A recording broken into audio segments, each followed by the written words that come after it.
রাধে রাধে বন্ধুরা, মায়াপুর ধাম নিয়ে কিন্তু ফুল ভিডিও নিয়ে চলে আসছি তোমাদের জন্য। তো বন্ধুরা, এই যে এটাই হচ্ছে আমাদের রুম, একদিনের জন্য বুক করেছিলাম।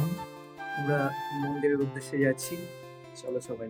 আমাদের রুম থেকে কিন্তু মন্দির খুবই কাছে, আমাদের রুম থেকে মন্দির দেখা যায়। তো চলে আসছি প্রায়, দেখতেই পাচ্ছ। আর দেখো বন্ধুরা, দেখতে দেখতে কিন্তু আমরা প্রায় চলে আসছি মন্দিরের কাছাকাছি। আর দূর থেকেই দেখো কতটা সুন্দর লাগছে। আর বন্ধুরা, এখানে কে কে এসছো আমাকে কিন্তু অবশ্যই কমেন্ট করে বলো। আমি কিন্তু এই প্রথমবারই আসলাম, আর আসার পরে দেখতে পাচ্ছ তিলক কেটে নিয়েছি। তো বন্ধুরা, এটা আমি কোথায় চলে আসছি, আমার তো মনে হচ্ছে আমি এখানেই থেকে যাই। মানে দৃশ্যটা শুধু দেখো, অসম্ভব সুন্দর লাগছে। আর বন্ধুরা, এখানে কে কে আসুনি এখনো, একবার হলেও কিন্তু এসেও, আসলে পরে আর যেতেই চাইবে না। আর এদিকে আমরা টোটোতে বসেছিলাম, আর দেখতে পাই যে গরুর গাড়ি করে পুরো মায়াপুর ধামটাই ঘোরানো হচ্ছে।